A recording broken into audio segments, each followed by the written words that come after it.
اعوذ باللہ من الشیطان الرجیم بسم اللہ الرحمن الرحیم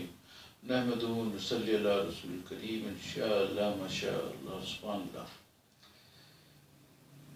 پروفیسر طاہر القادری آج کے پرسن ہے ہمارے ٹاپک میں، اور آج سے تقریباً 37-40 سال قبل وہ میرے موجودہ گھر کے قریب رحمانیہ مسجد میں ہر مہینے کے پہلے ہفتہ شاید تھا، اس میں ان کا بیان ہوتا تھا۔ میں عموماً شرکت کرنے کی کوشش کرتا تھا، وہ کرتا بھی تھا اور مستفیض ہوتا تھا، اور ان کی بہت ساری باتیں میرے کو اچھی بھی لگتی تھی، خاص کر کے ان کا جو اسٹائل تھا بولنے کا سورہ عادیات کا، وہ بہت خوبصورت تھا اور میں انجوائے کرتا تھا۔ اور بسم اللہ الرحمن الرحیم میں بھی یہی سوچتا تھا کہ شروع اللہ کے نام سے، لیکن انہوں نے جو اس کا وضاحت کر کے بتایا کہ اس میں شروع کا لفظ نہیں ہے اور انسان اس قابل نہیں ہے کہ شروع کر سکے یا ختم کر سکے، بس اس میں ہے کہ اللہ کے نام کے ساتھ۔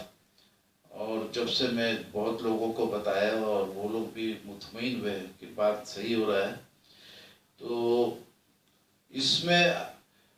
کوئی شک نہیں کہ، اور پھر ان کے دھرنا کے ٹائم میں تو میں بہت ہی ان سے امپریس تھا، ان کو گریٹسٹ ہیرو سمجھا اور بہت ہی اچھا کیے تھے۔ اور اللہ نے کی دے، ابھی جو یہ امانت دار کا کنسیپٹ آ رہا ہے سیاست میں، اور وہ جو کنسٹیٹیوشن میں جو لکھا ہوا ہے کہ امانت دار ہو، ایسا ہو ایسا ہو، تو یہ کارنامہ جو انجام دیے، میرا خیال ہے کہ ابتدائی طور پر یہ پروفیسر طاہر القادری کا کام تھا، اور اس پہلو سے میں ان کا بہت قدر کرتا ہوں۔ لیکن ہر انسان میں کچھ نہ کچھ اچھائی بھی ہوتا ہے اور کچھ نہ کچھ کمی بھی ہوتا ہے، میرے میں بھی ہے، ایسا بات نہیں کہ میں کوئی فرشتہ نہیں ہوں، اور میں اپنا غلطی تسلیم کرتا ہوں، جو پوائنٹ آؤٹ کرتا ہے لوگوں کے سامنے اس کا ہاتھ چوم لیتا ہوں، تو اس میں کوئی خراب بات نہیں ہے،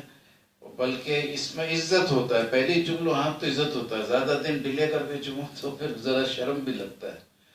تو اللہ کا شکر ہے، اس میں کوئی خراب بات نہیں ہے، اور اس پہلو سے میں طاہر القادری صاحب کو آج کافی عرصے سے میں دعوت دے رہا ہوں اس پوائنٹ پہ، اور آج پھر ایک چھوٹا سا ویڈیو ان کی خدمت میں پیش کر رہا ہوں۔ بات یہ ہے کہ سورہ تکویر ہے 81 نمبر، اور اس میں ہے کہ یہ بے شک یہ قرآن بڑی عزت، اور ان کا ترجمہ ہے، اور بے شک یہ قرآن بڑی عزت و بزرگی والے رسول کا پڑھا ہوا کلام ہے،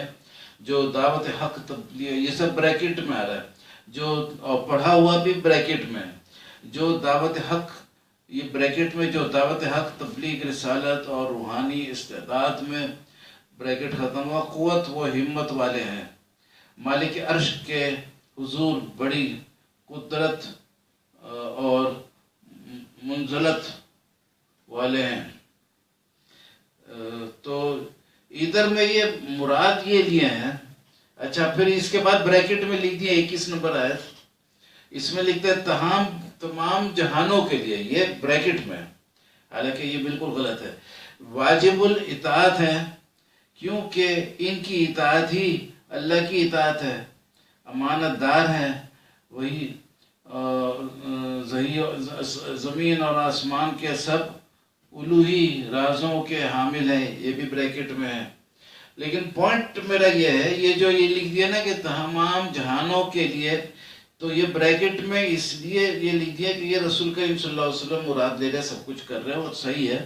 لیکن میں بتا رہا ہوں کہ یہ جو آیت ہے نا، اس میں رسول پاک صلی اللہ علیہ وسلم مراد کسی صورت سے نہیں ہو سکتے۔ اس کا وجہ یہ ہے کہ ادھر میں ہے مطاعن ثم امین، اس کے معنی ہے اس جگہ ان کی اطاعت ہوتی ہے، اس جگہ، اور اللہ کی اطاعت ہر جگہ ہوتی ہے، رسول پاک صلی اللہ علیہ وسلم کی اطاعت اس دنیا میں ہوتی ہے، اور اس بندے کی اطاعت دنیا میں نہیں ہوتی ہے بلکہ اس جگہ ہوتی ہے۔ تو یہ تیسرا شخص ہے، یہ نہ اللہ ہے جس کی اطاعت ہر جگہ ہے، نہ رسول کریم صلی اللہ علیہ وسلم ہے جس کی اطاعت زمین میں ہوتی ہے. تو یہ تیسرا شخص ہے جس کی اطاعت اس جگہ ہوتی ہے، اور اس کا ثبوت بھی یہ ہے کہ یہ رسول پاک صلی اللہ علیہ وسلم نہیں ہو سکتے ہیں، کیونکہ ان کے بارے میں بول دیا ہے کہ یہ قوت والے ہیں، یعنی طاقت والے ہیں، قوت والے ہیں. اور انسانوں کے لیے آتا ہے کہ سورہ نساء کا آیت نمبر 28 ہے کہ انسان ایک کمزور حالت، بریکٹ میں ہم کمزور حالت میں تخلیق کیا گیا. اب جب انسان ایک کمزور حالت میں تخلیق کیا گیا تو پھر یہ جو قوت والا شخص ہے وہ انسان نہیں ہے، اور اس کی اطاعت بھی اس جگہ ہوتی ہے، دنیا میں بھی نہیں ہوتی، ویسے بھی انسان نہیں ہے. تو یہ